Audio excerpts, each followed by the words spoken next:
lalaking guro sa Caloocan walang awang minolestya raw ang kanyang 11 anyos na estudyante at ang masaklap. Ginawa raw ito sa loob pa mismo ng eskwelahan. Dahil dyan, nagdulog ng reklamo ang ina ng biktima sa resibo para masampakan ang kaso si Sir at matigil na ang pang-abuso. Lumapit sa resibo ang concerned citizen na si Ramel Motita kasama ang ina ng biktima na itatago namin sa pangalang Gretchen. Ayon kina Ramil at Gretchen, tila bukod sa mga lesson, may ibang natututunan sa eskwelahan ng estudyante na si alias Nathan. Ano ang basihan para kung magkaroon tayo ng ganitong klase ng reklamo? Meron pong mga screenshots na talagang may relasyon. Umuwi ang bata ng may sugat sa lips, mga 2 beses. Tapos marami siyang mga chikinini. Ilang screenshots ng pag-uusap ng guro at ng estudyante ang nagsilbing resibo ni Gretchen. Sinubukan daw ni Gretchen na kausapin ang anak pero ayaw nga po magsalita ng anak ko. Kaya nahirapan din po akong humakbang. sa pangintulot ng kanyang ina, nakausap namin ang 11 taong gulang na si Nathan. Ayon kay Nathan, August ng nakaraang taon nang maging teacher niya ang guro na si Teacher Dindo, hindi niya tunay na pangalan. Ayon kay Nathan, lumabas na sa classroom and talking stage ng kanyang guro. Yan sa chat po, yung una po, kala po nag-trip na siya, kaya nakisabay na lang po. Yung break, nag-I love po siya, gano'n. Parang namimiss niya po ako, gano'n, yung hug ko, gano'n. Pero December 2023, hindi raw inasahan ni Nathan ang ginawa ng kanyang teacher. Yung magugas po ako ng kamay, parang sinara niya po yung pinto. Tinutulak ko po siya yung kaso, mataba po at tsaka malaki. Ang pangyayari, nag-iwan daw ng matinding trauma sa batang si Nathan. Nilalayo ako na po siya. Hindi ko na po siya parang kinakausap. Tuwing utusan lang ako, doon lang kami magkikita. Diretso, uwi na ako. Gusto man ni Nathan na magsumbong, pinili na lamang daw niyang manahimik para makaiwas sa gulo. Kasi po, bata pa lang po ako. Nagsumbong po ako one time. Ako pa po yung pinagalitan. Parang ako pa po yung may mali.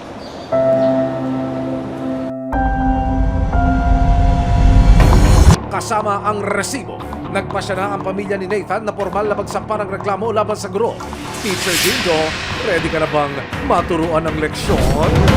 Narito po tayo ngayon sa Caloocan City Police Station Headquarters. Personal po nating sasamahan ang biktima.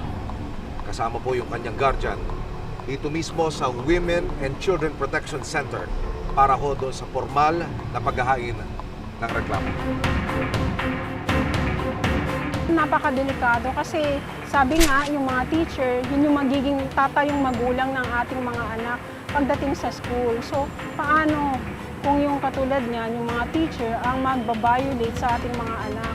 Which is napaka-vulnerable nila kasi wala silang control doon, ang mga estudyante walang kalaban-laban. Gusto ko rin po siya magparasahan sa ginawa niya po sa akin. Masinsilang kinausap ng mga otoridad ang bata. Umpisa, ang hirap siyang mag-disclose ng information sa amin. Una nga, naglalay siya. Sinasabi niya na walang nangyari sa kanila. Pero after thorough interview, doon nga, na-disclose niya na merong nangyari sa kanila 4 times. Pinamedical na namin siya. Tapos, kukuha lang kami, mag-gather kami ng mga evidences at magsasampa kami ng complaint sa fiscal's office.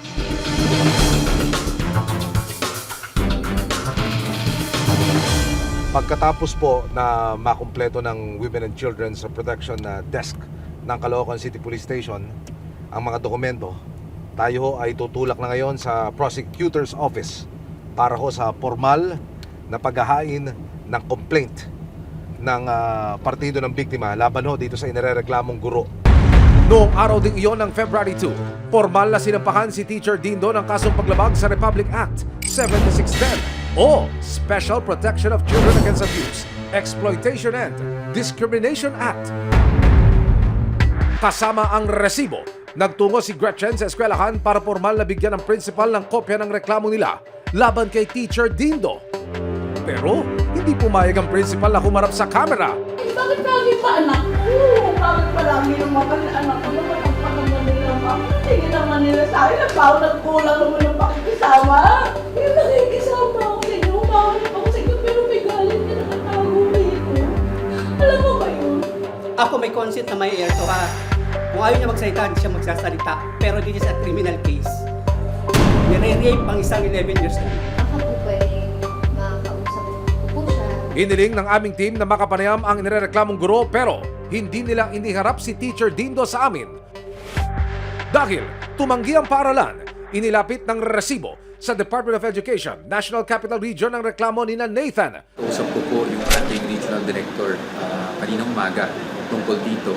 Nakausap na niya yung division's office at gumagawa na po ng investigasyon. Ang sabi nga po sa atin, yung guro ay pinapareport na po sa office of the principal. Pinapa-fast track na po natin yung investigasyon dahil napaka-serious po o grabe no, paratang laban. At kawawa naman yung bata kung totoo nga. Sa ngalan ng patas na pamamahayag, ilang beses naming tinangkang hingin ang panig ni Teacher Dindo pero desidido siyang hindi magbigay ng anumang pahayag. February 22, 2024, ipinatawag sa Division Office ng Department of Education si Gretchen para formal na masimulan ang paglilitis sa kasong administratibo laban kay Teacher Dindo. Kasalukuyan ang suspindido ang guro habang gumugulong ang investigasyon. Ang pinag-usapan pa pong mas maganda ay yung hinahanapan na po siya ng schedule o para psychology siya, bibigyan na po siya ng ganun treatment. Samantala, nangako ang Department of Education na hindi maapektuhan ang pag-aaral ni Nathan. Tutulungan po siya no, ng mga guro at ng ating sistema ng alternative delivery modes para kahit po nasa bahay lang siya para iwasan ng trauma ay tuloy-tuloy pa rin po yung learning. Malayo-layo pa bago makamit ni Nathan ang hustisya para sa di umano'y naranasan niyang pananamantala. Pero ang mahalaga raw, nasimulan na nila ang laban para maturuan ng leksyon ang guro at hindi na muling makapang-abuso ng iba. Masaya po. Parang nabukasan po yung sakit. Maraming salamat po sa GMA 7 at lalo na po kay Sir Emil. Maraming salamat po.